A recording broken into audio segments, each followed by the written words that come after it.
Give me like a 5, 4, 3, 2, 1. 9, 8, 7, 6, 5, 4, 3, 2, 1. Be the hero. Hey, welcome everybody to Be the Hero. This is our first Twitch episode. I'm Tim Draper. I'm very excited to be here. This is all going to be interactive. I'm going to be looking up there. I have all of the chat that we're going to have and all the interesting conversations we're going to have. We're going to start by just sort of telling you why we started this show. We started this show because the world needs more heroes. The world needs more people like you Twitchies. We want you to go out there and solve this major problem that we have in the world. The problem could be partly the virus, it could be the politicians, it could be the government, it could be the data, who knows? It's up to you. You're going to have to solve this problem, and then you're going to have to take us to this world where we're going. Right now, what do we have? 33 million people unemployed in the United States, probably 5 million unemployed in California, and around the world, probably 200 million people unemployed. This is a major opportunity for you if you are an entrepreneur. Entrepreneurs create all the net new jobs of the world. They create all the visions that you guys have are the visions we all live by in 5 to 10 years. I'm counting on you. I'm hoping for great entrepreneurial ideas that will come out of this show. And so I think we've actually got something here. But here's how it works. You submit your ideas on the chat. Go ahead, chat with me. And I'll try my best to respond to as many as come in. I'll give you my impression. I'm a venture capitalist. I like interviewing entrepreneurs. I might be tough on you. I might be easy on you. If I'm tough on you, it may mean that I'm really interested. If I'm easy on you, it may mean that I'm not interested, or vice versa. I might fund you. Who knows? This show is going to go whatever way the wheel of fortune here goes. Yellow. So I don't know what that means, but yellow. So with that, why don't I start by talking about what's going on in the world today. Today we've got 3 or 4 different big items. One is Elon Musk, California. Elon realized that, hey, if California is going to be this difficult to work with, that I can't even get my operation up and running, why should I be here? Why not go to Nevada? Why not make something else happen? And look, I don't have an answer for him. I think he might be better off going to a different state unless California wakes up and says, we're good for business here in California. Now across the country, we're also having places where the government's getting involved, and they're too involved, and they're infringing on our freedom. And so it gets to be a tougher and tougher place to do business, and then people are going to start moving to other countries, doing business in other countries. So I recommend to the people who are involved in government to open up and think in terms of be a free market, be an open place. Now with this virus, everybody comes to me and they say, stay safe. I hope you're all safe. I'm thinking, I don't want to be safe. I want to be free. I want to be brave. This is land of the free, home of the brave. I want to be here. I want to be free and brave. I don't want to wear a mask. I want to talk to people. I want to hug people. I want great things to happen. This is a place to be the hero. So you got to be the hero. You got to take long odds at some extraordinary outcome. Sure, if you're at risk, then you should be holed up somewhere, and you should not try to get exposed to this horrible disease that seems to be spreading around the world. But if you're not at risk, let's get out there. Let's do stuff. Let's educate our children. Let's communicate. Let's explore. And if you're stuck and you realize I got to be stuck in place, then at least watch my show. Here I am. I'm here. I'm watch my show, and then give me new ideas for what this new future is going to look like. I want this future to be one that's extraordinary. I want this to be one of the thing. I want this incarceration that we have to be that one thing that drives the future of humanity. Where do we go from here? What makes us as great as we are? I think after these 2-3 months where we've been locked down, I think people are going to start seeing some amazing new innovations. You know, when the banking crisis happened in 2008, Bitcoin came out. Bitcoin, like my tie. Bitcoin came out, and it transformed what finance, what banking, what commerce is. And over time, that's going to happen. Over time, amazing things are going to happen with Bitcoin. Okay, we've got a little question here. Bitcoin halving. There's a Bitcoin halving. So, or the halvening, for those of you who are true believers. We've just had the halvening. It happened today. People are expecting something amazing to happen to Bitcoin price, or world's going to change, or whatever. No, the halvening, all that means is that the miners get half as many Bitcoin for the effort they put in than they did yesterday. What that means longer term is that it's going to be harder and harder to get Bitcoin, so there will be more demand for Bitcoin. So over some period of time, the last time the halvening happened, 6 months later, there was this huge boom in the price of Bitcoin. I suspect the same kind of thing will happen, although there are probably more eyes on Bitcoin now than there were on the last halvening. And so it might happen a little sooner, but it takes a while for that demand to pick up. And when the demand picks up, the price will rise with it. So that's what the halvening is all about. It's a big celebration. I know people are, celebrating, drinking.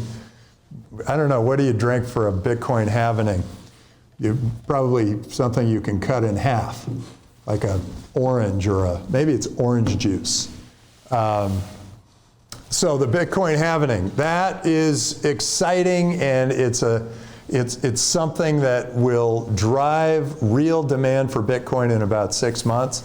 And I'm still sticking to the prediction that Bitcoin will be $250,000 by 2022 or the beginning of 2023. And the reasons are many. I believe that by then, Bitcoin will be so prevalent that people will just be using it to buy coffee or whatever. And if they use OpenNode, which is one of our companies, it can do transfers much faster without having to have every transfer happen on the blockchain. The blockchain was a little too slow for every little transfer that happens in Bitcoin. But with OpenNode now you can do that. So why don't you come up with an idea for a pitch?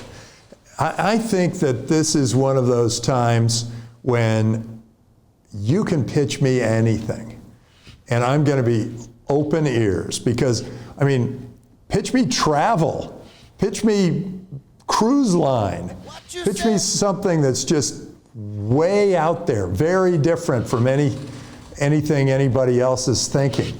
Or pitch me the decentralization of the world. The world's opening up. It's going to be an amazing time. So what do we have here? We've got, what does that say?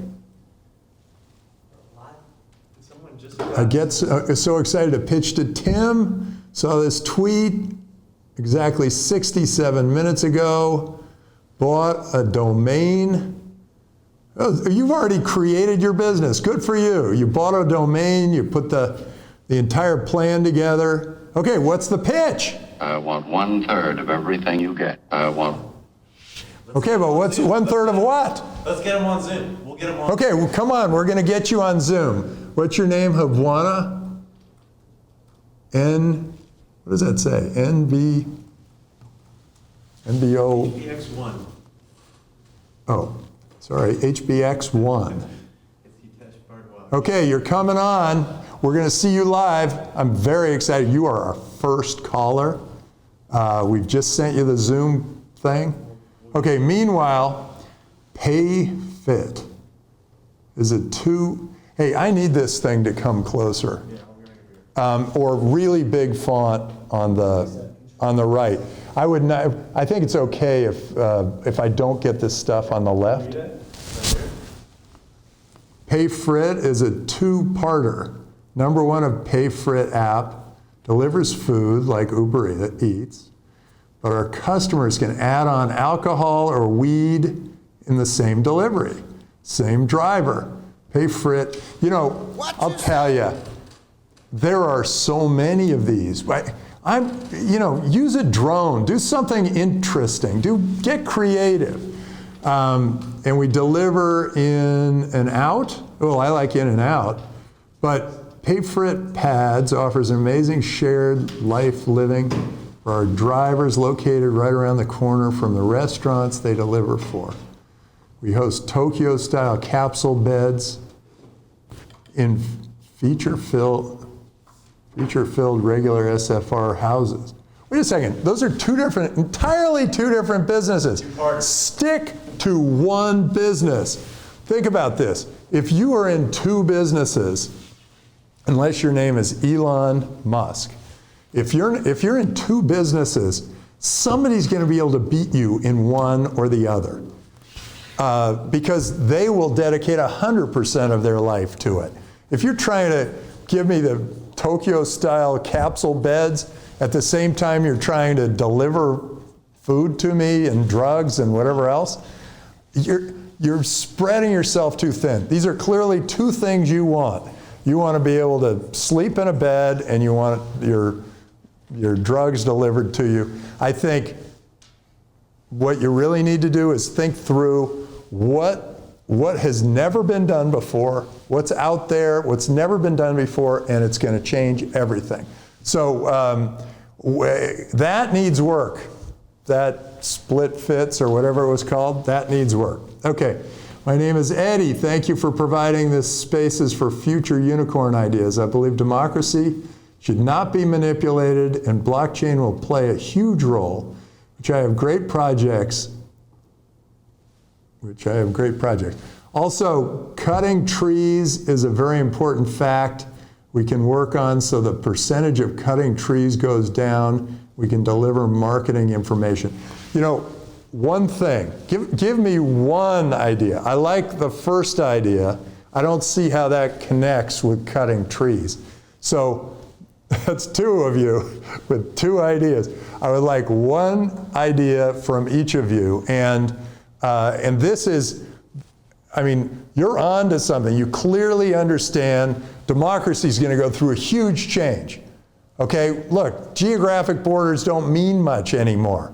We're not tribal. We're not these little, tribal people trying to keep people off of this border or that border. Let's start thinking globally. Let's start thinking about what's the world going to look like when all these geographic borders fall, when there's no customs, where the leaders of countries are really just competing for you. Let's get to that world. So you're onto something. The first part of your question, you were onto something, but then you drifted into this cutting trees thing. Let's stick with one message and one at a time. Okay, now, do we have a... What's that? Do you think after this pandemic is settled, companies will scale down in office space and allow employees to be remote? Yes, this is really interesting. Some people, I've sort of done a straw poll. Turns out about half the people are going absolutely out of their minds. The other half the people are saying, I like working from home. I like Zoom. I like doing my business via Zoom. I'm more efficient. I'm more effective. So I do believe that that's going to happen. I also believe that that commercial real estate is going to have a little bit of a tough time because they're going to need, first they're going to need people 6 feet away from each other if we follow all the rules that we're going to have to follow. But they're also going to have fewer people coming to work there. And so if you've got fewer people, then you don't need as much space. But you need a little more space because you need to be 6 feet apart. So maybe commercial real estate breaks even on this. I do think that there are going to be more and more people working from home on Zoom calls, doing their work. You got to be careful though. I'll tell you what I do in the morning. I get up, I take my shower, I'm ready to go. I get dressed. I get fully dressed. And then I kiss my wife goodbye, and I go into my home office, and I do my work. And then I'm there until about 7, whatever, at night. And then after I'm done with my last Zoom call, I come back and I go, honey, I'm home. And I'm back, and I'm back in, and then I take off my suit and tie, Bitcoin tie, if you notice. And then I get on my pajamas and cook and get ready for nighttime activities, whatever those may be. So that's been the way I've operated, and it's kept me sane relatively. I was never really completely sane at the beginning, but it's kept me sane so that I still feel like I'm going to work. I just have a shorter commute, and the people I meet are all on Zoom. So that's the way I've been operating, and I kind of recommend that to you. So I do like the idea that we should have more people working from home, because I think they're going to like it and they can be more productive. But those people working from home should still get dressed up and go to a place that they are comfortable in, where they can actually produce all that work. Okay, so here's something else. Strengthen participatory democracy by making it really easy to run for state and local offices. Automation for filings, templated processed for fundraising and campaigning, political party as a service. I like this idea. This is the beginning of something really interesting. The idea that we're going to have a more participating democracy is what the people in power don't want you to have. Because, hey, shouldn't we have been digitally voting for the last 8 years? Shouldn't we, have had a digital democracy, or even using remote juries? I mean, we could be using remote juries. There's so many things that will make us more participatory in the democratic process, but the people who are in government are not really incentivized to do this, because they pretty much make all these calls, and we're stuck with whatever they tell us to do. So yes, I think, first of all, we've got a big opportunity for participatory government now. First of all, you can, if you're a politician, a local politician, have Zoom calls with your own group. I think that would be fantastic. And if you're running for office, fight super hard to get digital signatures to count, to get digital voting to count. I met with the Prime Minister of Estonia, and he came here to Draper University. That's where we are, by the way. We're filming live from Draper University. He came here and he said, just by instituting digital signatures, I saved 2% of my GDP.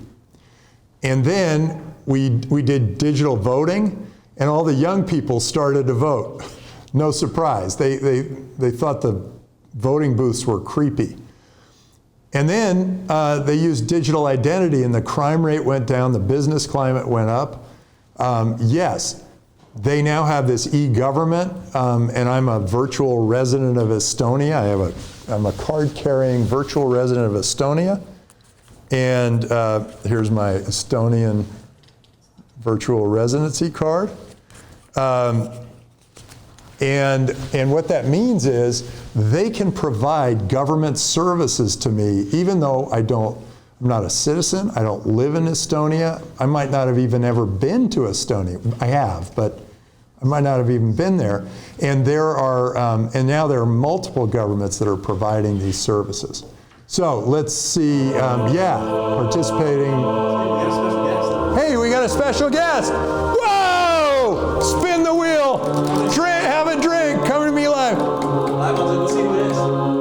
Oh my gosh, it's my son.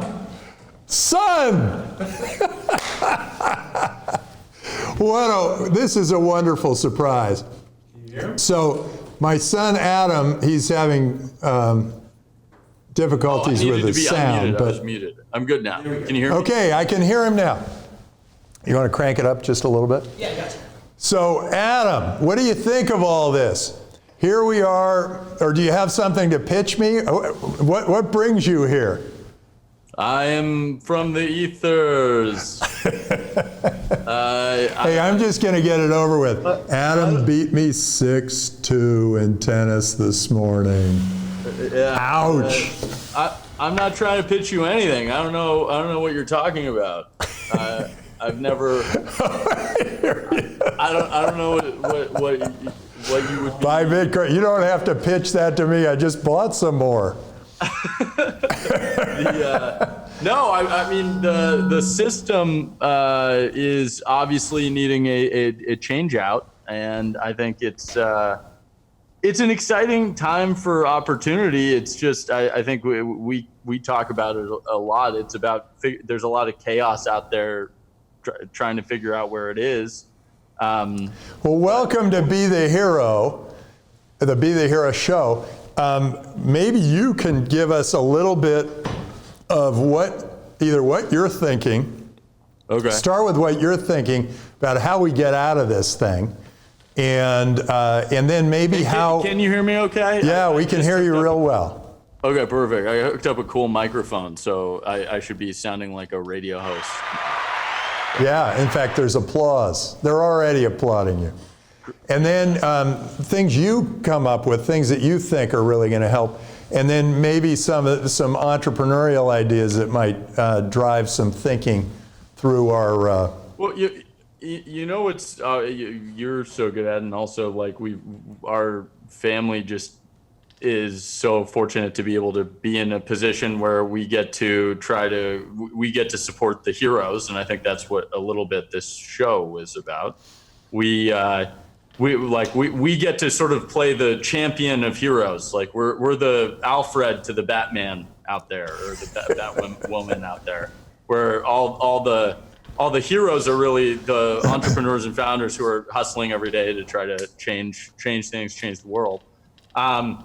I think there's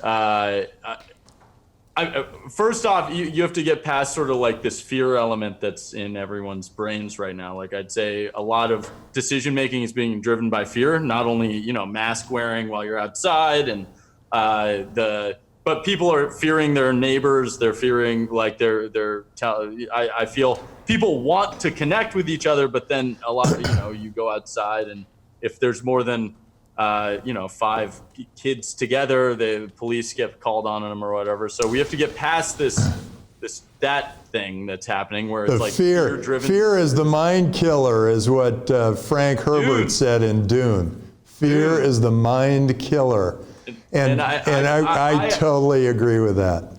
And so I think there's this fear mind process that's going on right now. And once you settle in, and I think a big piece of it was, we've been in this thing for 60 days now, like in some form of lockdown. And in some ways, it made me realize what the world's going to look like in 5 years. Do we have the tools that we're going to need in the next 5 years? It fast forwarded the present to the future. Like it forced us to try working from remote. It forced us, it was a forcing function for all of these different technologies to see if we actually had sort of scale abilities. Zoom, obvious winner. Peloton's obviously been a winner. Like there are some very, very clear winners, but also there are a lot of things that like Zoom and Peloton, like there's so much opportunity underneath those that we're realizing. Like I think Zoom is very good for this feed, this type of thing, but collaboration isn't as good. And so I think virtual reality is going to have a huge winning time. Yeah, I've been experimenting with virtual reality, and you got me into the escape room, and fortunately we all escaped. Did. Well, we weren't as fast as my co-founder. My co-founder and his friends were faster than us. I was a little sad about losing to him. Well, most of the first 10 minutes were me trying to figure out how the equipment worked. Yeah, so you can go back to your co-founder and say, well, yeah, but my dad. Well, Adventure Lab is what that's called. I highly recommend checking it out. And it's an event-based, product. Like I think right now we're rapidly prototyping a lot of different things, new business models, new digital world. My whole thesis at Boost VC for a very, very long time has been it's that we are building two worlds. One is digital, which is the digital stack world is the internet, which is this layer of communication, which we've really built out to 4 billion people already. Crypto, blockchain, which is designed for scarcity on the internet, which is necessary if you're creating votes, ecosystems, governance, and then, or land, and assets. And then the third piece of the stack is virtual reality, which is really about presence. And so I think now's a time to realize what you want to be doing over the next 10 years. Yeah, I like that, because I think all of our viewers should be sort of thinking, where do we go from here? What should we try? Maybe this is a reset time, and it sure is for the 33 million Americans that are unemployed. There's going to be amazing companies and startups and ideas and innovations that are going to be created out of this. Hey, we have a viewer that we're going to bring on, and maybe he or she can pitch the two of us. So you want to hang on and listen to a pitch? Sure. All right, let's do it. Can you guys make this happen? You know this company. You know something of this company. Right, What? It's ringing. I think.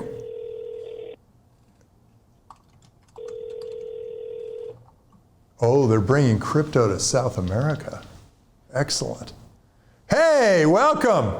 Welcome to Be the Hero. Hey, Can you guys make this happen? You know this company. Hey, Borja. Right, it's Hi, ringing. Adam. Hi, Tim. Hey, how are you? Oh my God, my dad's calling. Oh, Hey, I'll tell him. Bringing crypto to South America. Hey, Dad, we're live. If you want to, Borja, can you stop? if you want to the listen stream? to a pitch, Hero. we're live on Be the Hero. There we go. So- You're live on what? On Be the Hero. It's this new Twitch show I was telling you about. Anyway, we're. I don't know if I can turn this around, but are you? No, never mind. Never mind. I'll call you later. Okay, it's too bad. You could evaluate a company for me. We'll get him on this show. Okay, we'll get you on the show another time. Bye. Okay, I'll give you a call back. Bye-bye. Well, Borja, what We almost had 3 generations there, Adam. digitally? Okay, Bora, let's hear what you got. Okay, first, thank you for the invite. Second, I have a present for you, Tim. Okay? Is it a virtual present? Yeah, it's a virtual present. Okay, good. We have a company, we have our world, and this is you in our world. Hey, it's the eyebrows. I think you got the eyebrows right. Look, man. And the Bitcoin time, my God, it's perfect. Bitcoin time. Oh, you did a beautiful job. Yeah. Yeah. Look, What am I wearing on my head? this is as Oh, that's a Robin Hood thing, isn't it? look, No, it's just a leaf. lemons. It's lemons, like our It's company. lemons. Their name is Lemon. Oh, right. Lemon This is the coin. lemon Are you world. lemon coin? Lemon cash. Sitting Lemon on cash? on the Game of Thrones throne. Ah, that, yeah. Okay, so for our viewers, tell us where are you, what country, and We're in Argentina, and we're helping. I mean, we're changing the way that money is used, right? So in Argentina and mostly of Latin America, 60% of the economy is in cash.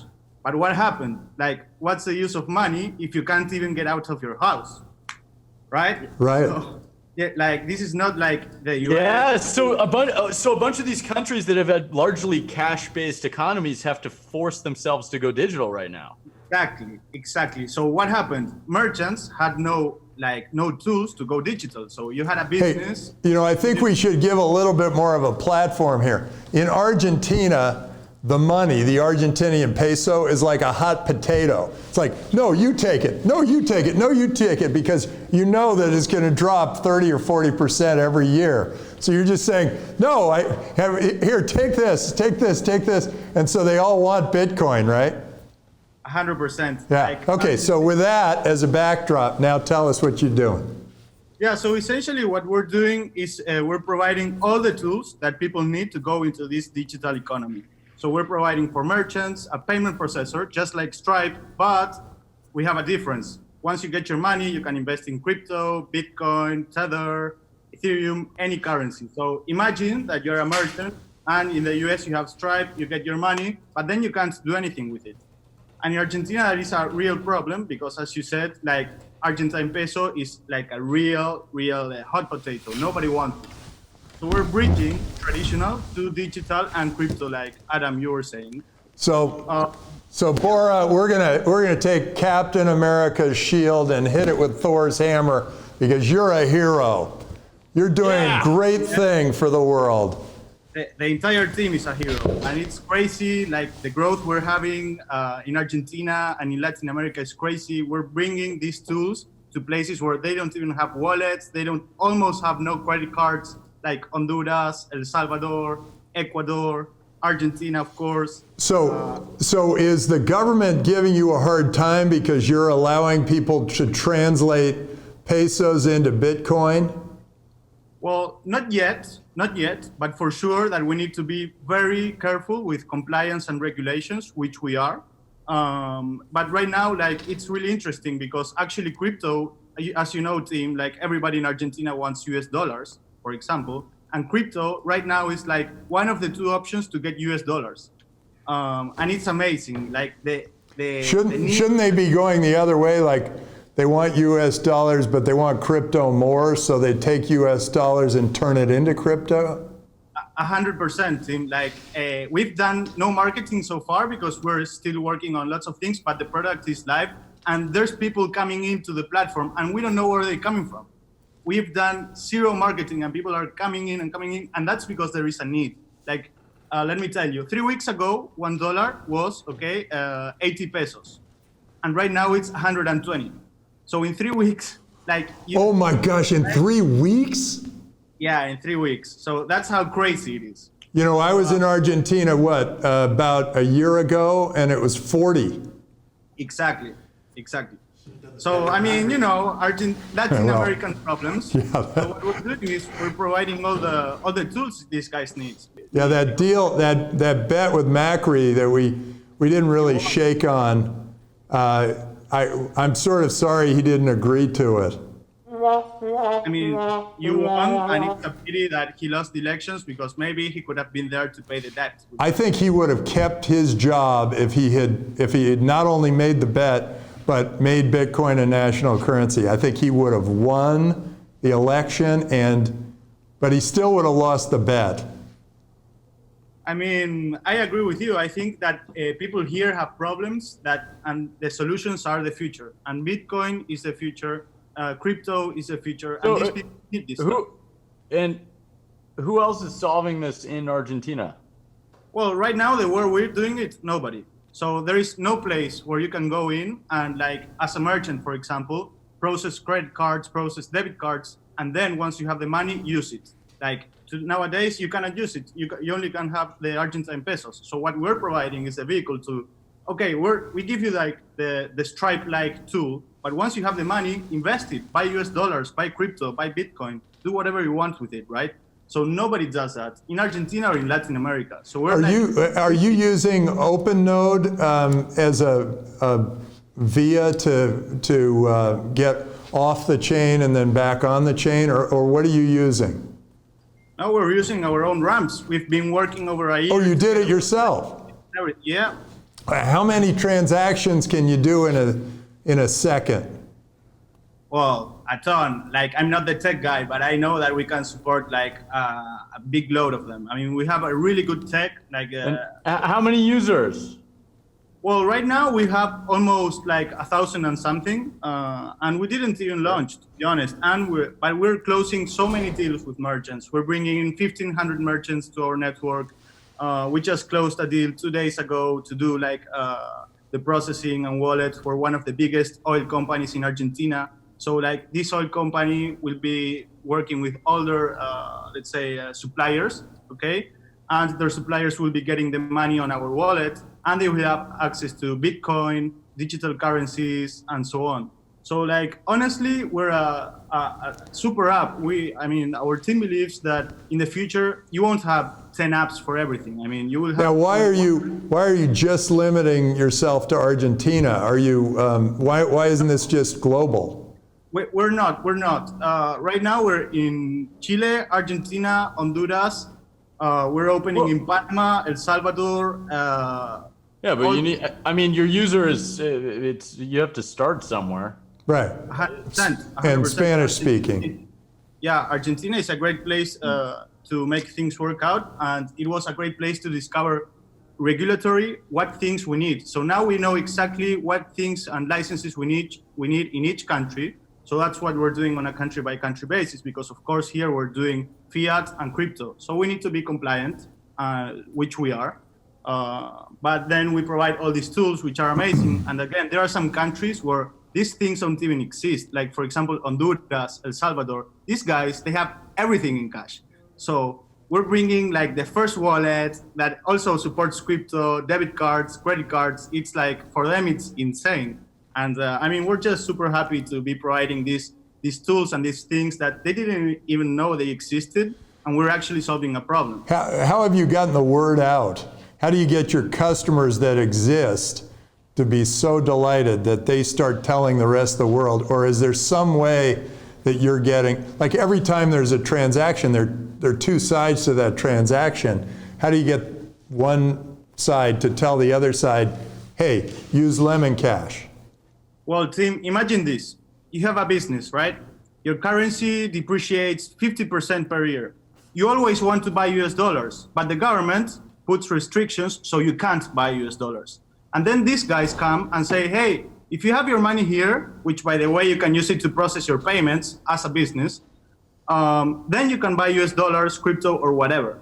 Then that's a killer. I mean, that's enough. And that's enough for these guys to. And so they can also just buy a stable token. So they could buy USDC or one of the. 100%. So right now in Argentina, for example, you can buy up to $200 per month through your bank. But guess what? You can buy unlimited amount through Lemon. So that's the kind of solutions we create, where we like. I think it's a good solution. Are you then, as your business, are you stuck with a bunch of Argentinian pesos? How do you get rid of those? I mean, everybody wants to use you because they want to get rid of their Argentinian pesos, and then they turn them into Bitcoin, and they keep them in Bitcoin, or they move them into dollars. But then your business is stuck with Argentinian pesos. How do you solve that problem? Yeah, so we always go into US dollars and some part in crypto. I mean, we diversify our portfolio, but all of our earnings, of course, pesos burn, so we don't want them. The only pesos we can't touch are the money that our clients have in our wallet. At least the good thing is that we make an interest on the float. So we're like a bank, essentially. Like we make money on. Oh, you're able to hold their money? 100%. Yeah. So we make money. So how do we support you? How do we get your business really flowing? Because it sounds like your business is going to take us to the promised land after this virus, takes us down a notch. 100%. So look, Tim, I've been in many startups and many places, and like what Lemon built right now and the team we have is like an energy that I've never ever felt before. We are gonna be a unicorn, and I can bet you my life on it. So really, like right now, I think you are betting your life. Looks like multiple unicorns coming across the screen. Man, I tell you. And like what we're doing now is we're doing a second round. So you are invited. You are all invited to join our round. We have many interested people, and we're actually leaving people behind. But of course, having Mr. Bitcoin aboard is always amazing. And if it's not that, there's many ways. For example, we could do stuff with your company, OpenNote, for example, to bring them into Latin America. I mean, we have full knowledge on the Latin American market. We're working there. We're providing tools that don't exist, and people are crazy about it. So, I mean, there's tons of things we can do together. Well, terrific. Well, yeah, you know how to reach me, right? 100%. Okay. In fact, I'll tell all of you, anybody who's watching, tim@draper.vc. I don't know if you need to write it. I'm not gonna put it on. No, it doesn't have to be in the chat, but tim@draper.vc. Only send me a business plan. I don't want to hear about some weird service of some sort. I want to hear about you and your business plan. Anyway, so Lemon Cash, send it to me. That would be 100%. awesome. And also, Adam, for you, this is the future. We're doing sci-fi, man. I tell you, we're doing the sci-fi. You are. You're crypto. Crypto is sci-fi. We need more of it. Yeah, And you're a gateway. It's one of my theses on the entire space is gateways. And you're like, You know, honestly, you may also want to regulatory, talk to. gateway. Imagine if you, as a person in Stripe, then the money you had in Stripe, you could like buy crypto. Like, why don't they allow it? Yeah, you should be able to. You know, we have investment in BitPesa, and they move Bitcoin across borders. You might be a really good match for them. You may want to talk to them. They're doing it throughout Africa, Indonesia, wherever. And that may be another partner for you. But boy, hey, it was great having you. I didn't realize that our first pitch here would be one where I want you to come, send me an email, send me a business plan. Maybe we'll get you on Meet the Drapers. We'll get you on our other show. But for this Hey, is... Bora, I love your energy. Yeah, good energy. You're going to make good things happen there. Hey, one question. Have you ever been in the Bitcoin bus? The Bitcoin... No, I haven't. What's it I called? know all the guys from the Bitcoin. Bitcoin ETA. You've been there. I have. I drove it. And I'll tell you, I hadn't driven a stick shift for a long time. And the whole group that was in that bus with me were at risk because I was sitting there going, I think I remember how to do this.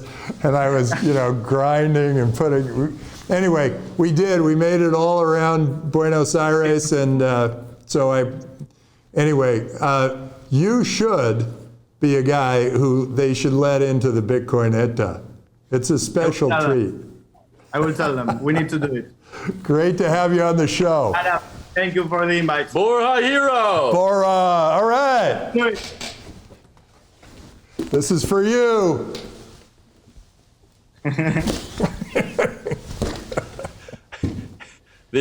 All right.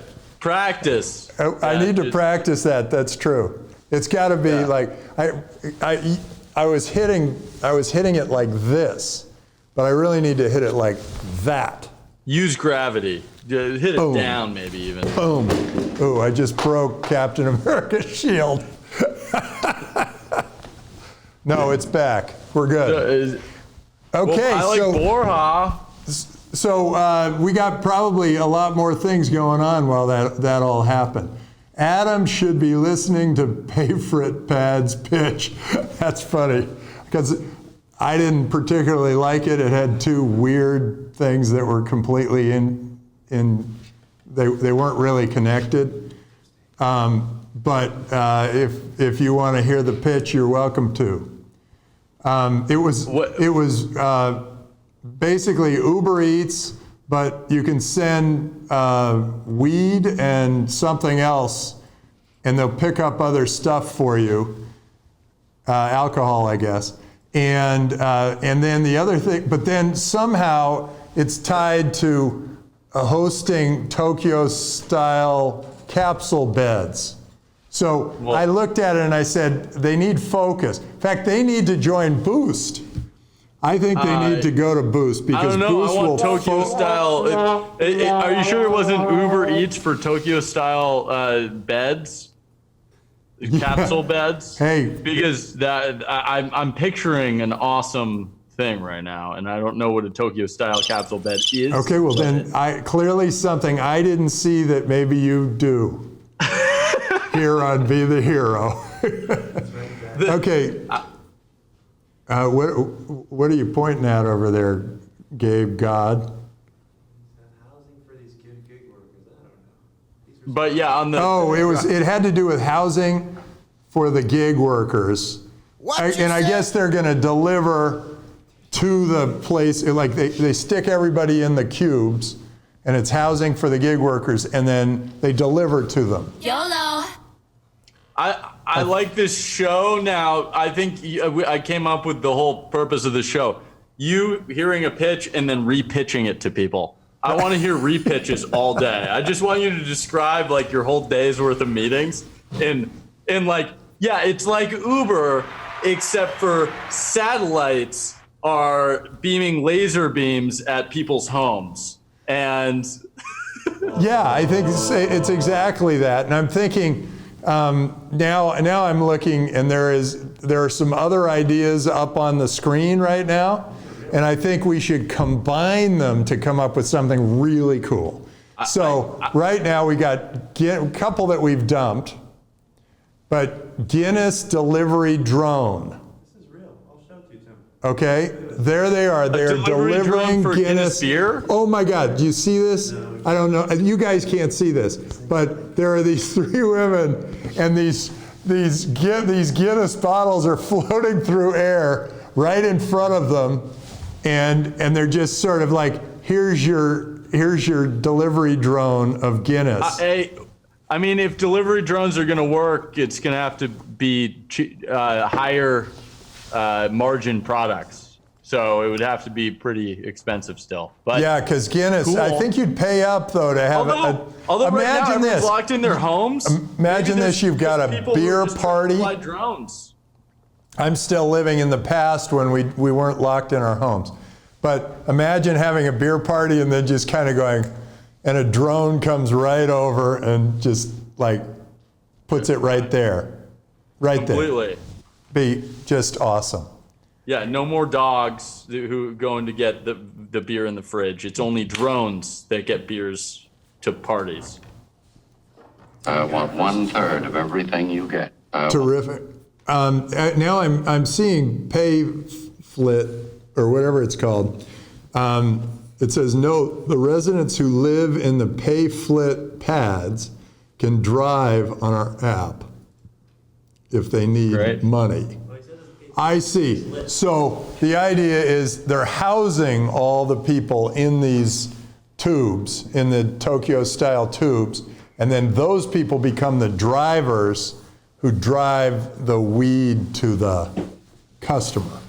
Yeah, so it's like the Matrix, where the machines have humans and they're sucking all the electricity out of them, the energy out of them, like batteries, and then they're put into the Matrix.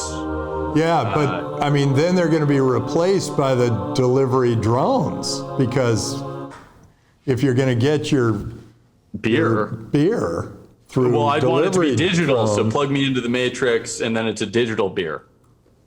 Hey, I'd like to thank Owl Squid. You are our first subscriber. Owl Squid, yes! Yeah, we're crushing. Go, I'll spin the wheel for you. Owl Squid, we will never forget you. You are our first number one subscriber to our Owl show. Squid sounds like a very interesting person. I would love to meet Owl Squid sometime. It sounds like someone who's very wise, but has tentacles in many different locations. Maybe unfocused. It's like an unfocused owl. Like I got a lot of stuff going on. Oh, I think, no, a central processor that's very strong, but then the tentacles, like this understanding of the world that's very good. And clearly Owl Squid, it understands the world because he or she or they have subscribed to our show. So way to go, Owl Squid. Congrats. Hey, I'm glad I was here for it. Oh, hey, I've got something for you, Adam. There's the next one, and I think you're going to be helpful for this. Silver linings of shelter in place. What are the silver linings of being in jail? Silver linings. I exercise more. Or is this like me, but my silver linings? It can be your silver linings. It can be silver linings for whoever else. I mean, the acceleration of the digital world adoption happened. I get to hang out with my kids and my family a little more, and I'm exercising more. I would say new experiences definitely don't happen more often. They happen sizably less often. And hanging out with friends through Zoom is not as good as hanging out. But in general, I would say, climate change. Turns out we were driving too much. That seems like it's, I don't know what impact it has, but feels like less pollution in the air. I'm seeing the stars clearer these days. That's interesting. Yeah, people have been looking for what's the solution to climate change. I was thinking that big umbrella that's out beyond the atmosphere that sort of blocks off the sun at the times when it's the hottest. Turns out it was just a virus that made everyone stop. Yeah, so this was a different approach. I think that's a nice question. I think it's a nice question to think about. It's sort of like, what are the blessings in this bad time? So what did you say? Did you say something? No, I haven't answered that yet. I'm still thinking. I got to play tennis with you, and that was good because, but I got creamed. But what we didn't do and probably should have was to have two different colors of balls so that we could, I only pick up the pink ones and you pick up the green ones, something like that. We could try that the next time.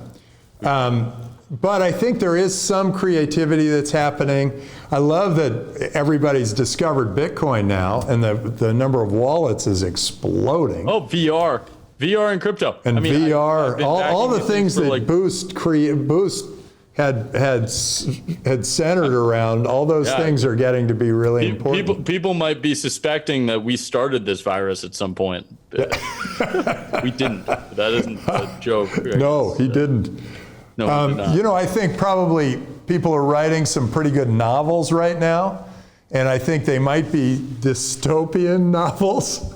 I bet there are a lot of good novels out there. I bet there are a lot of bad novels out there. Yeah, there will be the bad novels, but the good news is that people will write their great global novel. They used to call that the Great American Novel. They'll actually write it is that now. Everyone's going through this. Positive thing. Yeah. Everyone's going through the same thing. And everyone will be able to relate to a specific moment.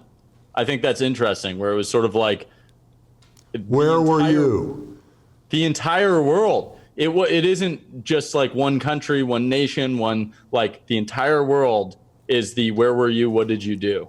So it will bring the world closer together. So if I go visit someone in Australia, in Argentina, and wherever it is, everyone will have their own story of how they came out of this. Oh, here's something. What do you guys think about oil? It's crashed this year, but with all the pent-up demand, it will definitely rebound past COVID. Maybe not all-time highs, but significant recovery. I'm not sure it does completely recover because only half the people are like me and want to get back to work or back to the workplace. The other half are happy working in place. I think you're going to have less demand for oil. I don't think there's that much pent-up demand. Unless there are more use cases for oil. And Well, yeah, there will be, because people are going to want jetpacks, right? Yeah. Yeah.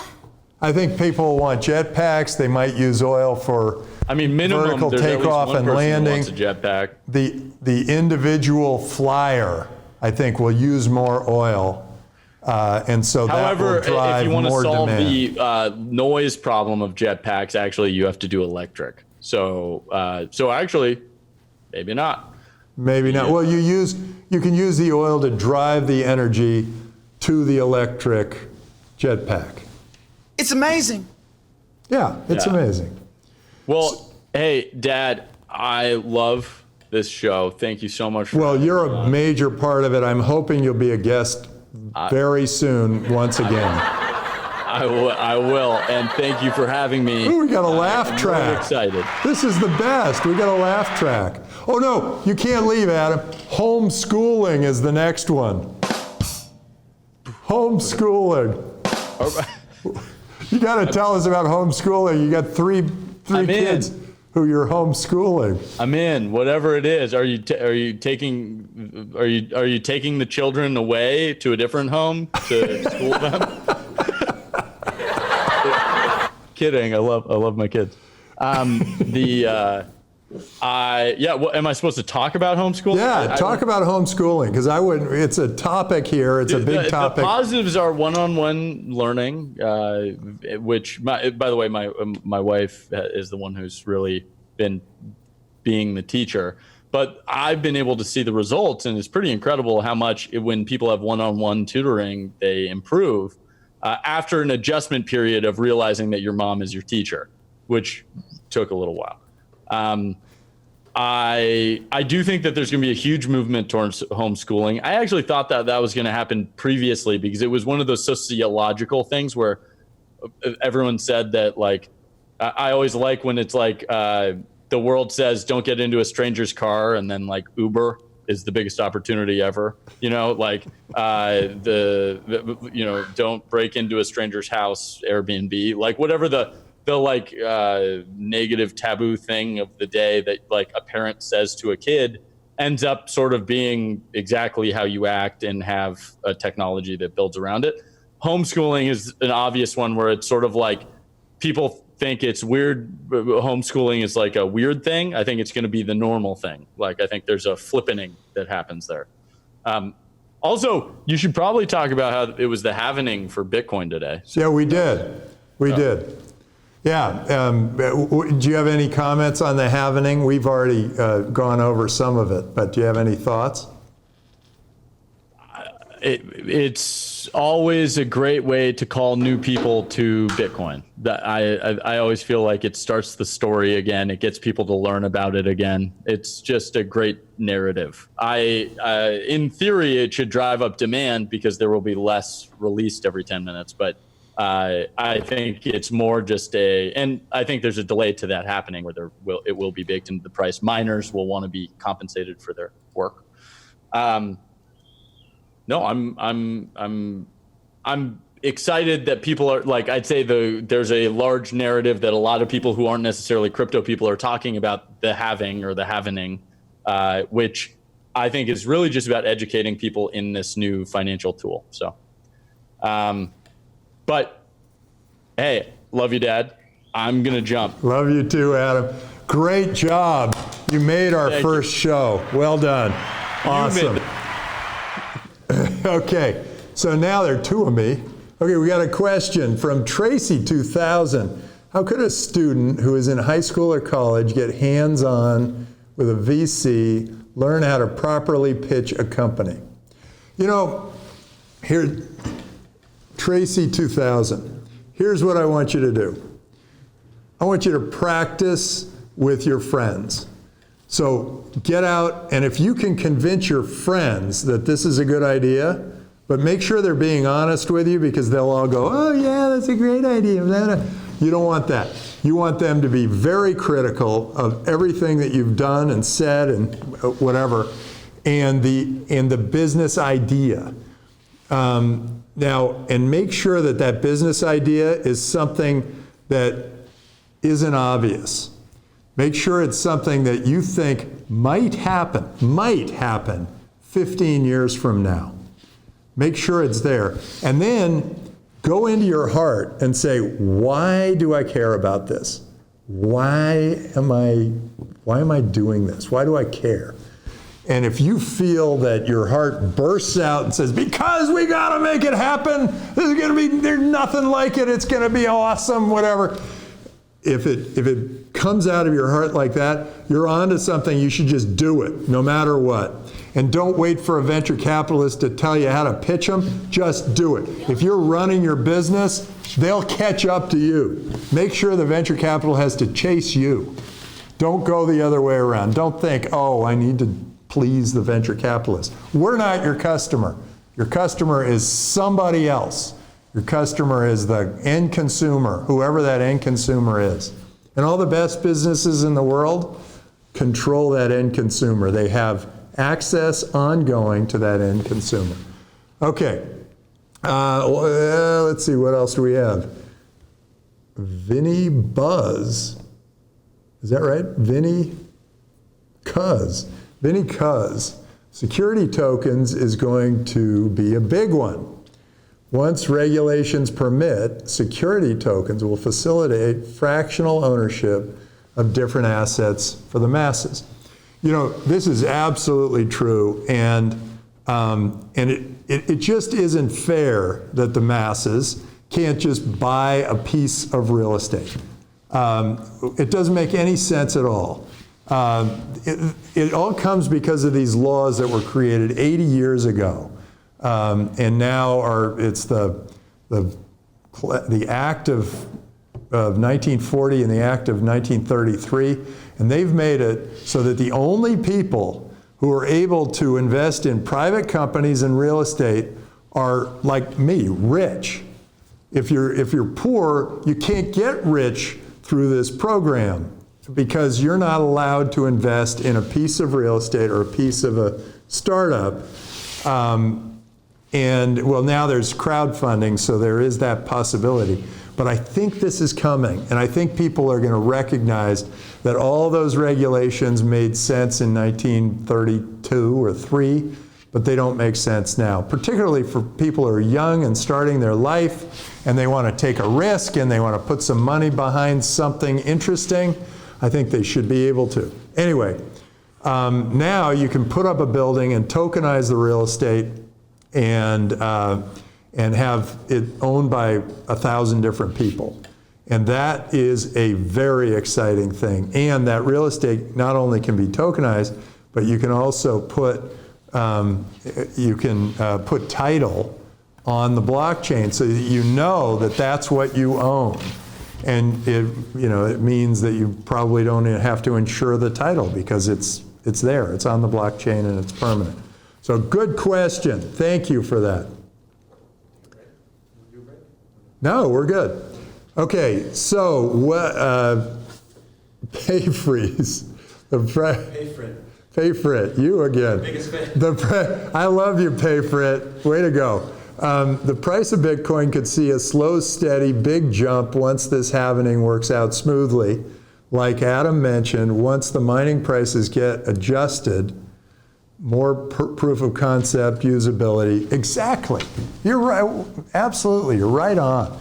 And I think it's a 6-month period, something like 6 months before we start seeing the great demand happening for Bitcoin. And when you have the great demand, the price is just going to go up. So that's my belief. Okay, we got Hudson Boy. Why is life so boring? It's boring because you put 4 Y's after your name. For God's sake, make your life more exciting. Go get a Thor's hammer and start hitting people. Go get a Captain America's shield and go run around and act a little crazy. Your life can be much more exciting. Be the one. You know, I say this to the students at Draper University. You need to be the one. You need to color the world. The world can look very black and white to a lot of people. You need to color the world. You need to spice it up, make it more exciting. It's up to you. It's all on you. And I would drop at least 2 or 3 of the Y's at the end of your name. And I think life would be much more exciting. So make it exciting. Go out, kiss somebody. Go play tiddlywinks. There's so many things to do. The world is huge and enormous. When people say it's a small world, I'm always confused because I've been all over this world. It is huge. There is so much to do. Get out there and do it. My God, stuck in place is a perfect chance to go try new stuff. It's amazing. It's amazing. I appreciate your contrarian view to reopening the economy. Thank you for speaking your opinion. Yeah, thank you, Yabus 2? Oh, yeah, boss 12. Yeah, boss 12. I appreciate that. It's tough when society is telling you all to do one thing, and a society tends to be driven by the popular media, and that is actually driven by our politicians, and they will basically, they have their own agenda. When you look at this virus, for instance, you're not just looking at the science. You're looking at, because the science that's the healthcare side of it. Yes, we need to make sure people are healthy. But then you've also got to look at the politics of it. The politicians are going, oh, this is my opportunity. I can stand out. I can talk, and people are going to listen to me. So I'm going to play this out as long as I can. And then there are the businesses, and the businesses are going, what? We built this economy over centuries, and you're going to shut it down for 2 months? What are you thinking? And so you've got these 3 things to balance. And you have to think for yourself. You have to open up and think for yourself. Do not, whatever you do not give a piece of your brain to the media. Don't just agree because they're all going, yeah, we're all, COVID, we got to stay in place, whatever. Don't just agree with that. Now, you have to obey the law. But don't just think, oh, what they say goes and that's the way we have to all think. No, you have to think for yourself. You have to think, what is important? What really does drive this? We've done some calculating. Turns out the number of lives we've saved is minuscule compared to the number of lives we are killing because we've lost so many jobs. It turns out that for every 5,000 jobs that you lose, you always kill a person. That is more dangerous. And we have 33 million lost jobs. That is more dangerous. So think for yourself. Don't just, whatever they say goes. Listen, the people who are getting the most heat now are Elon Musk, Mark Andreessen, and me. And why? Because we're thinking for ourselves. These 2 are major visionaries. I would follow them to the ends of the earth. Those people are extraordinary. Why are we not paying attention to them? Why are we paying attention to these, used car salesmen who happen to win the popularity contest? So we've got, I want you all, if nothing else comes out of this show, I want people to think for themselves and not listen to the media, which is now media. I guess I'm part of the media now. So don't listen to me. Whatever you do not listen to me. What you said? Okay, so Questionable Cooking has written, why would anybody care about this stablecoin mumbo jumbo? Isn't point of Bitcoin to have something a government can't mute? Wouldn't a government issued China buck or worse, a Zuck buck, mean hell on earth? I don't get it. Explain it to me, Tim, please. I can't explain it to you. You know, the government of China is basically saying, oh, we're going to do a stable coin. Well, that's ridiculous. The whole point of Bitcoin is that it's decentralized. It's open, it's transparent, it's global. Global. Aurora coin was created. Anybody heard of Aurora coin? No, of course not. That was Iceland's effort. Iceland decided that they were going to do a stable coin. Nobody wanted it. Nobody cared. Why? Because they couldn't use it outside of Iceland. Same thing's going to happen in all these countries who say, oh yeah, we need a stable coin. China is going to say, we need a stable coin. It makes absolutely no sense. Why would they do that? They have Bitcoin. It's much more valuable. It's much more open. It's transparent. Everyone can use it.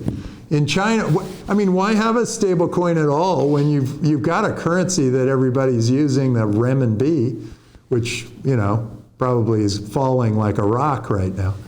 And the other stable coins, the other countries are putting together stable coins. They're thinking, oh yeah, the population's going to love this. We're going to do our own Bitcoin. Well, that's baloney because, hey, what is Bitcoin? It is decentralized. It is open. It is not tied to the political actions of a government or another. But hey, the U.S. dollar is, we just saw 8 trillion of them printed. The Chinese renminbi, that's totally controlled by their government. You just saw the Argentinian who's talking about the Argentinian peso. Nobody wants that. They are all political currencies. They're currencies that people can just print. These people who are in power can just print these currencies. So why would you want to hold on to something that is only stuck in one country and it's subject to the politics, the whims of some politician? Why? Why get involved? Use Bitcoin. It's so much better. Use Bitcoin, Bitcoin, Bitcoin. Okay, so what do we have? Oh, yeah. Thank you, that's what I thought. Why use that over Bitcoin? Right. Questionable cooking. I'll bet your cooking's better than you think. If you try cooking, you get better at it. So if you've got questionable cooking to start with, just keep trying. You'll get better, better, better. I'm sort of experimenting with smoothies right now, and I've had 3 disasters, which makes me a really good smoothie chef because the 4th one's got to be better than the first 3. So keep trying. At Draper University, we say, I will fail and fail again until I succeed. I want you to fail and fail again until your cooking is moderately questionable cooking. And then your new name will be moderately questionable cooking. And then eventually it'll be not bad cooking. And then it'll be pretty good cooking. And then it'll be really excellent cooking. And then it'll be like, my cooking's amazing! And that'll be your new stage name. What do we? We have Tim Stakes. more what? Oh, my take on, what do we have? Movie release, stream versus theater. Oh my God, is anybody, I should have asked Adam if he ever wants to go to the theater again. I think everybody's streaming, they get addicted, they watch something. But here's what's really going on. If you're stuck in place, you don't get to play with your friends. So you watch Friends. You watch shows that have a repeatable, and they say that, you know, that, hey, yeah, I took a weekend and I watched all of, you name the show. I think that's happening because people are saying, I miss my friends. These are my new friends. They're like me. Here, I'm your friend. I will be your friend. Anyway, they look for friends, and they get it out by watching this. And I think that movies are giving way to television, even though I got 2 nephews who are movie stars, Nat and Alex Wolf. But I think television stars are going to get bigger because they they stay with, stay with you longer. And they go through 10 hours or 12 hours. I mean, there's this great Michael Jordan thing going on, and hey, Mike and I are good buddies. We're like this now because I've spent so much time watching him. That kind of thing is happening, and you know, my in reality real friends, I'm not allowed to go see, so that's where I'm stuck. So I think streaming is here to stay. Going to the theater is going to be it'll be a special treat. So I do think that by making the theaters really great, people will be attracted to them, but I think there needs to be more than just watching the movie activity there. UFC, that's the fighting thing? Hey, Tim, we got another subscriber. Hey, we got two subscribers. Who's our new subscriber? HBX1. Yes, HBX1. You are my second subscriber. Awesome. We got unicorns running across. Everything's great. We're going to spin the wheel for you. Here's to you, subscriber HBX1. Maybe read his pitch here. Okay, HBX1, we're going to hear your pitch. Persistence is building interoperable infrastructure to power open finance applications. You should check out Comdex is a blockchain. Comdex used to be a conference. Comdex is that's a good name. If you own Comdex, good going. It's a blockchain. Do you own Comdex.com? Comdex is a blockchain-based trade tech solution built on persistence to bring efficiency, transparency, and trust to the commodity, trade, and trade finance industries. You definitely love the innovations we were doing at Persistence. Oh, are you Persistence or are you Comdex? Well, for Pete's sake, say yes or no. Comdex. We'll go with Persistence. Anyway, that's your business. You're building interoperable infrastructure. You know, okay, it sounds like you got something really cool going on. I think I can help you with your business modeling. And the reason for that is when you're providing service to an enterprise that then provides it to a consumer, that enterprise is very happy to pay for your service as long as it is their favorite service.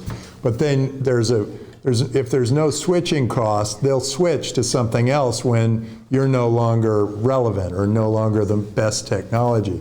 So if you have technology like this, think in terms of how do I get through to the end user? How do I get from this service to my customer, through my customer, to their end users so that I can actually be a part of, I can start selling things directly to that end user. Great technologies often become really nice OEM businesses that stay kind of nice for a little while and then they flatten out and then they fall off as other companies come and they take that technology and they change it. I like what you're doing. I like you're building trust in the commodity and the finance industries. They need more trust. And you do it on the blockchain, that's another great thing. So I think where you're headed is a good idea.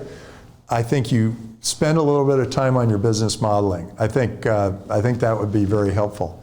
And maybe you might apply to be on Meet the Drapers because we could do business modeling while we're live on that show. That could be kind of interesting. Persistence is your blockchain. I figured that out. Comdex is the application built on top of Persistence. Yeah, Comdex is good. Oh, we got another subscriber. Oh my God, 3 subscribers. That's infinity times as many as we thought we'd have, but it's 3 times what we would have had if, I had at least got my dad to do it. And it's Rete Hada. Rete Hada with 4 exclamation points. Thank you. You're my hero. Way to go. Way to be a subscriber. We think you're awesome. And if you got a pitch, go ahead and let her rip. So subscribed at tier 1, and tier 1's the big one. I don't know what tier 1 is, but I'm really glad you're tier 1 because that's way better than tier 2 or tier 3. So way to go. Oh, you're friends with Akshay Agarwal from Draper University from India. We will be pitching to you soon. Oh, great, and you're a subscriber. So HBX1, you're a subscriber and you're going to be pitching me soon. Well, I'll be here Mondays and Thursdays. You know, Mondays and Thursdays, it's Be the Hero. And this is your place, this is your time. It looks like we got a new guest. Yes, special guest. A new special guest, and she is live, and I know her, and it's Ezra. And she's live, and this is a good one. This is really fun. You're going to have some fun with this. Ezra has her muzzle on, so it's going to be hard to understand her. But I think she's going to feed me, and it's good because I'm getting a little hungry. She's going to feed me some crickets or something. I am fine. Why don't you tell this group, here you are, Ezra, and she's obviously a little paranoid. She didn't hear the show, and that's why she's 6 feet away. Here, I'm going to scoot over just a little bit so her 6 feet can move in, and she can be right there. Okay, thank you. See, because I would have given you a big hug, but, you know. I'm a biologist, Tim, you know. I know. Okay, biologist has to think this way. Wait a second. There are like 3 different things here. Anyway, these are crickets. With that, go ahead. Yeah, so it's cricket and plant-based burger. You can start tasting with that, yeah. Okay, this is live, so if I'm going down live. Okay. You are without Cricket. a mask and you are scared of cricket protein? I'm not afraid. Well, I just have no idea what this is. But that's a good point. I don't wear a mask. I'll go less than 6 feet. And I'm going to take a bite. But don't you want to tell these everybody? So when I came here about first, your business, all that stuff? Yeah. And then let's I'll take a start bite. from the beginning then. When I heard, since we are very away, when I heard that it takes 20,000 liters and 2 years to produce 1 kilogram of meat, I was like, there has to be a better way. And then I started to dig into it, and I found the soy protein, like other plant-based proteins, they are being showed as the best alternative. And it takes 2,000 liters of water and 5 months to produce soy. And they have to isolate and process it to be able to produce high protein from it. So I was like, okay, there has to be an even better way. And then I found cricket powder, which takes like only 8 liters of water to produce 1 kilogram of protein, and also only 30 to 45 days But I mean, time. I could have like 30,000 burgers from a cow, and that's only one soul that I'm killing, but you're killing the souls of many crickets. So their neurological systems are very different, that they don't feel the pain. So there is a big Are you difference. sure? Here, Yes. let's hear them. Here we go. Ready?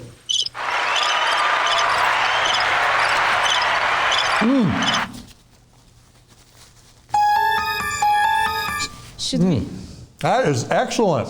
Should we show the burger? Like, how does it look?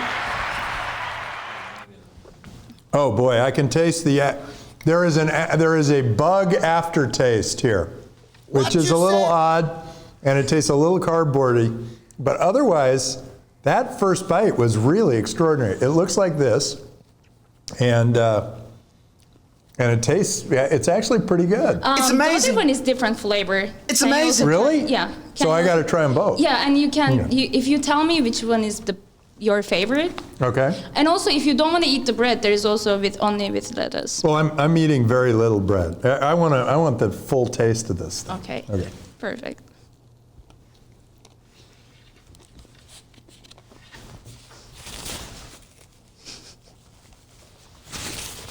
I went in big. That was a big bite. Do you actually taste the cricket powder? On the first one. On the second one, it just went right down. No aftertaste. It's a different flavor, not the cricket that you tasted in the first one. What is it? It's the yeast extract that brings the flavor that is being used for both nutrition and the taste, which is like very natural and nutritional flavor. That was the thing that you tested. So which one is your favorite? My favorite is the second one. Okay. What is that? Why is that better? It's a different yeast flavor. It's a different yeast flavor? Yes. Here, let me try it again. In fact, I'll try it without all this stuff around it. She's got avocado making it all delicious. Let me see what it tastes like.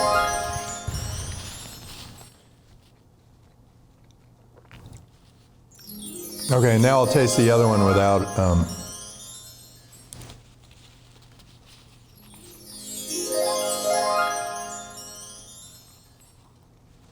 Yeah, I still like the second one better. Okay, that's my favorite. But they both have a little bit.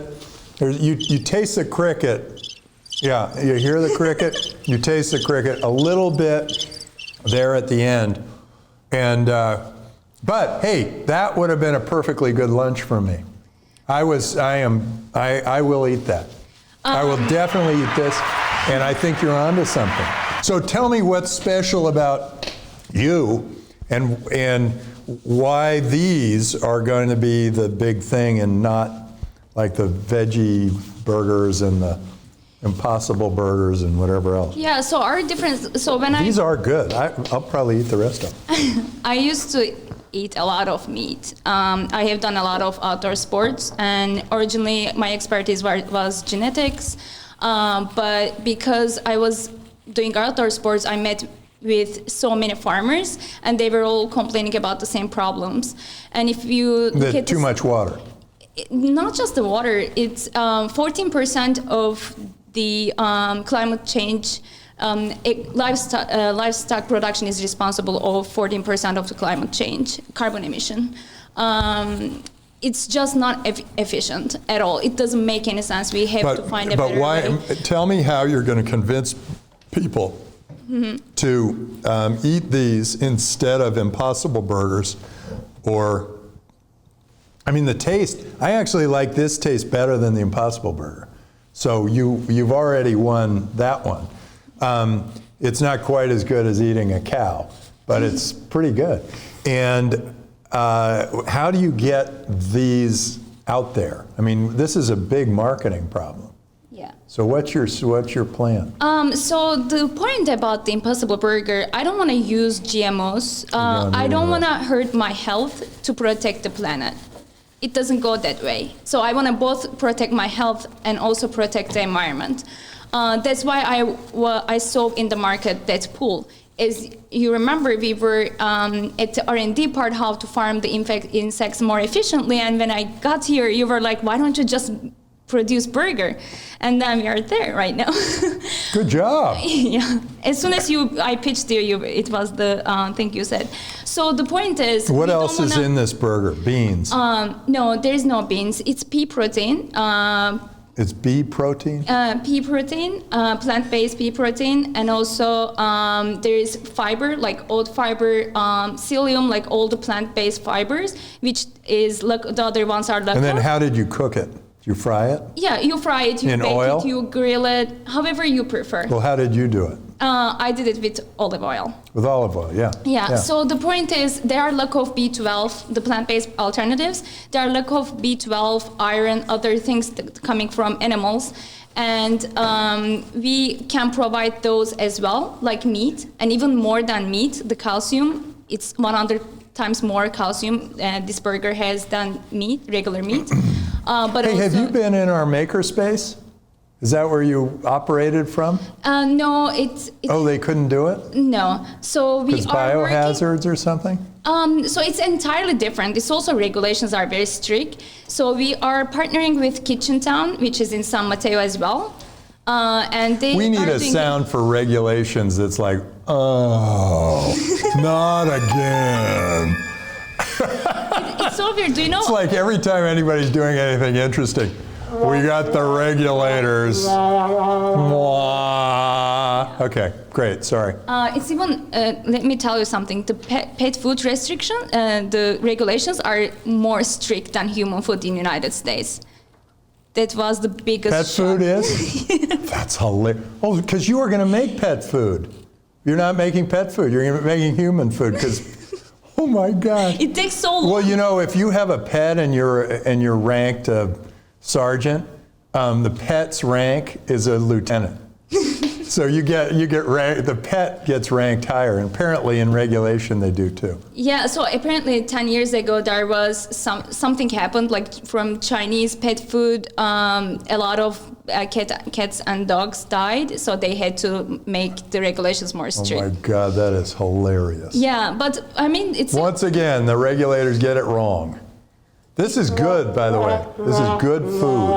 It's Okay. very interesting. So do you know, I used to stream on Twitch because I used to be a professional esport player. Now we are talking about business. It's, I mean... Oh, look at this.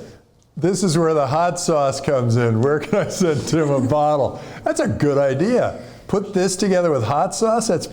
So that was from Questionable cooking. questionable cooking. See, you really are a cook. Good job. Okay. It's amazing. Okay.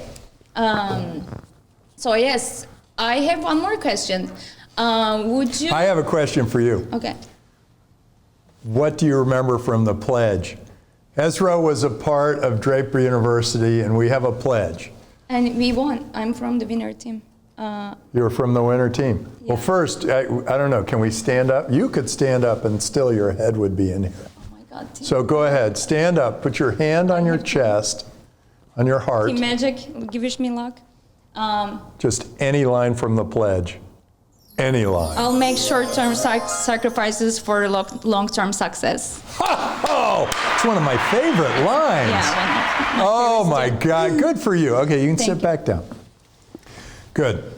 I will promote freedom at all costs. I will do everything in my power to drive, build, and pursue progress and change. My brand, my network, and my reputation are paramount. I will set positive examples for others to emulate. I will instill good habits in myself. I will fail and fail again until I succeed. I will explore the world with gusto and enthusiasm. I will treat people well. I will pursue fairness, openness, health, and fun with all that I encounter, mostly fun. Followed by a dance. We had so much You fun. remember that? Yeah, we had so much fun. Keep my word. I will try my best to make reparations for my digressions. That's all you had to do. Yeah. Yeah. Well, you got one line. And you probably could have come up with fail and fail again. Yeah, I mean, you told me one is enough, so I just said So you one. sat down. Yeah, of course. Good. Okay. Otherwise... Perfect. And you came up with a good one that nobody comes up with.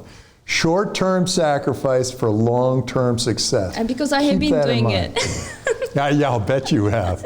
Yeah, it has been hard to be a foreign founder coming from another country and staying here, dealing with all the visa and startup stress, everything together. But And stuck in place.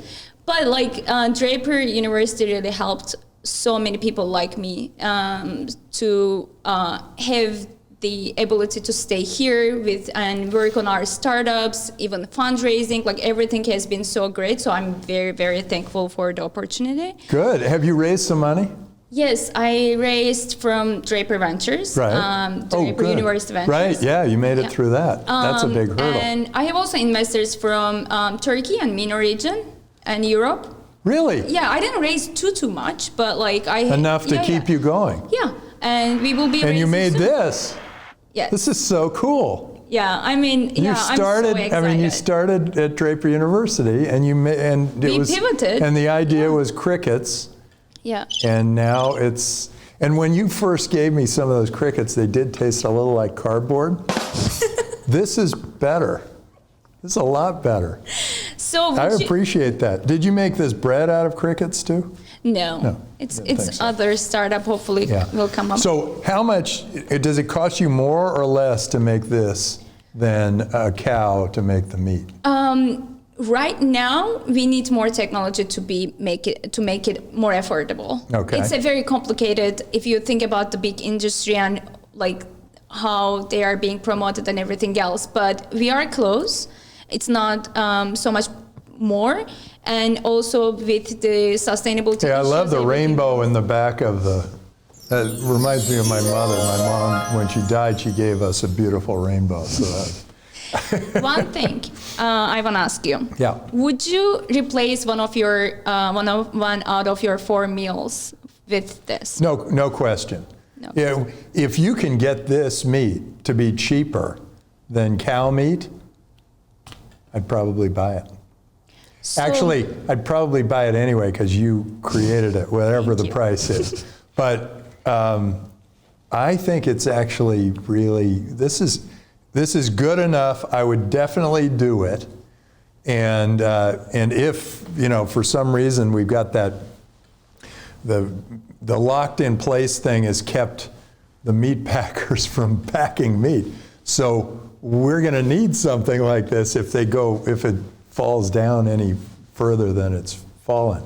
Yes. So hopefully we aren't going to, it isn't going to get that bad, but yeah, I would do this. So we are kind of targeting that number, and people, we are not saying that you should not consume meat. We are I don't want to make that. It's going to be a hard sale for me. Yeah, and it's going to be hard for so many people because it has been a part of our culture. So, but statistically, we calculated, and if only in California, only for 1 year, if everyone changes 1 out of their 4 meals with this product. I only have 3 meals. You have 4 meals? No. I mean, for, let's say you, how much ever you, come on. Is it 3 meals and a snack? I want to hear about your 4th meal. I have breakfast, lunch, dinner. What do you have? 4 meal, let's say you eat meat on Monday, Wednesday, Friday, Sunday. No, I eat meat for breakfast, for lunch, for dinner. Okay, so for you have 12. all 7 days. Let's make it 3 of them, replace it with this product. Oh, no problem. So we can save 4 million. It's still meat, This is still meat. Yes. This is the meat of a cricket. However we want to call it. We are branding it as Funa Foods, so if you want to hear more. Funa Foods? Yes. That's the name of it? Yes. Why? How do you spell Funa? F-U-N-A. Funa. Why? Because it's first of all, we are trying to create a name for cricket powder. We want to replace the name of cricket because it's not a good marketing. And if you think about it, we don't say cow, we say beef. So you don't say cricket, you say Funa. We want to do that. Okay, it makes sense. And it's like tuna, tofu, food. It's a nice sound. Oh, Funa, it's like tuna. Interesting. Mm-hmm. Is it fun to say? I'm not sure I like saying Funa. It's in the name. Fun. See? Good point, God. So if you want to hear about it, you can just subscribe and we will update you. I certainly do. Give me the full update. I want how to send me an email. Yeah. Tim@draper.vc. You hear that? Tim@draper.vc. If you have a business plan, fully baked business plan, fully Funa fooded business plan. Well, look, it is great to see you again, Ezra. Thank you, same. And you are everything we hope for in Draper University. You have taken the class, it's a 5-week program. I highly recommend it. She does too, probably. 5 weeks changes your perspective. Your world will be very different and very colorful rather than being drab and dull. And you might end up creating something that saves the world from eating too much meat. Yeah. Is this healthier for me? Yes, it's low in cholesterol, but also it has so much more nutritional. It does? Yes. More nutritional value? Yes. Than meat? Than Yes. Yes. beef? Yeah. So, nice. How about than chicken? Is it better than chicken? Yes, of course. Chicken is the worst meat. I wouldn't eat. I don't eat meat, but even if I eat, I wouldn't eat chicken. What would you eat? When it comes to taste, red meat. Yeah. I like fish. And fish, yeah. Yeah. And not chicken. No. Red meat. Antibiotics. And you're a eating biologist. antibiotics, You not know chicken. this stuff. Now, as a biologist, we're going to ask you a question about COVID, since you are a biologist and you came in here wearing a mask. What do you think about herd immunity? What happens there? I mean, why wouldn't you at this point just want herd immunity? At this point, I mean, we gotta do it stage by stage, because what they are trying to do, especially in California, I think we have done a great job, by the way. Yes, we need to open businesses, completely crash the economy. 5 million people out of work. For every 5,000 jobs lost, you kill one person. So you have killed many more than you've saved. But go ahead. If we have the health, I know, like, as an entrepreneur, I never had so much money. I didn't come from a very rich family. But if you are healthy and if you believe in yourself, you can make money.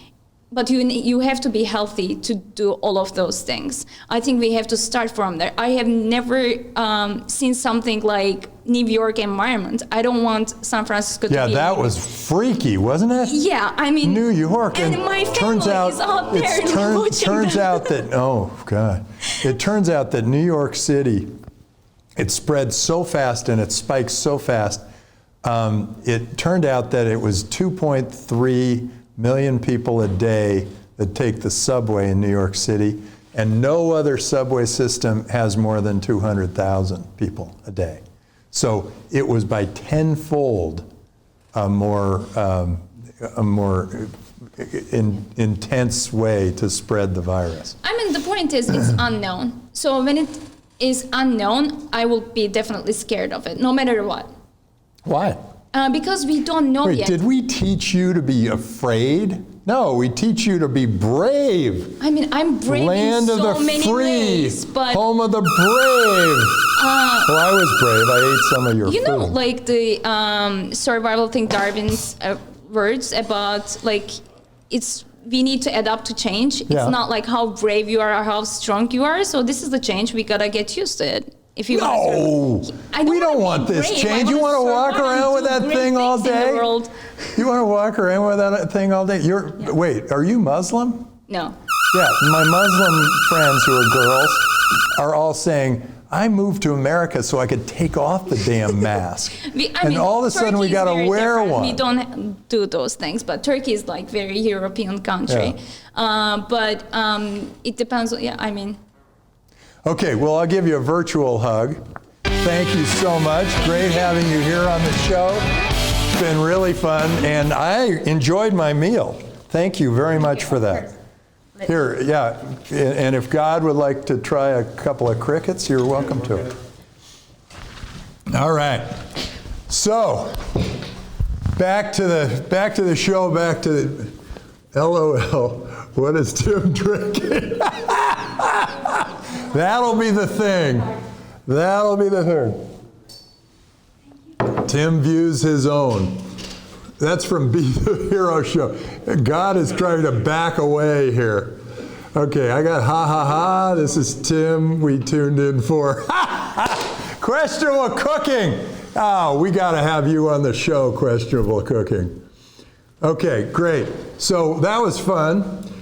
Great to have her back. You know, she was a student of ours at Draper University about 3 years ago, something like that, 3 or 4 years ago, and a great student. And that her idea, this eating crickets thing, was one of the top businesses that we saw because it was so unique and so interesting. Here, that you can have the rest. And so I'm thinking that this might end up being a pretty big deal. I don't know. What do you guys think? Can I trust you? Actually, the questionable cooking would probably know. Oh, Payfrit would pay 25% more for that. I think I would. Yeah, I'd pay 25% more for it. What you said?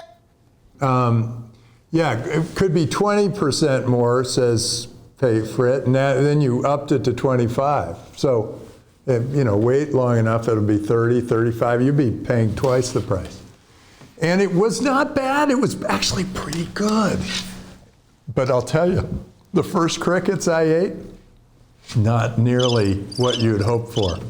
But it was, they were a little cardboardy, and then they have this weird aftertaste. I still felt the aftertaste, but I didn't mind it this time. I guess it's an acquired aftertaste. Oh yeah, Beyond Meat, Yobo's 12. It is an interesting thing. Might be acquired by Beyond Meat. You know, that is something I would like to tell all you.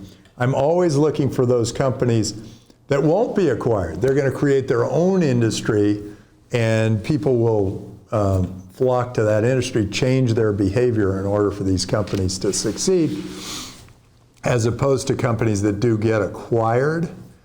And yeah, the ones who get acquired, then they just become a feature on somebody else's service. So, hey guys, I hope you enjoyed the show. This is Be the Hero show signing off. But before I sign off, I'm going to spin the wheel for you and the 3 people who signed up. I'm very excited that we actually have 3 subscribers. Oh, sorry, 4 subscribers. Who's our 4th? God, get to work over here. Anyway, we have 4 subscribers. I want to thank you.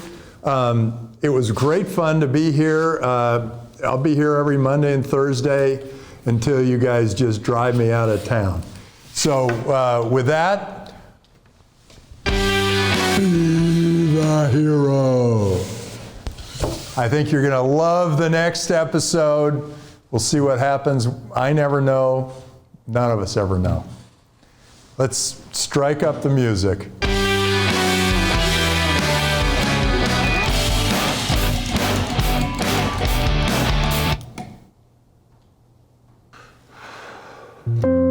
Don't we play that really cool song? Oh, yeah, I got you. Hey, we're going to play a cool song for you. Uh-oh. Cool logo, but we need the song. Don't leave yet. Could you be the hero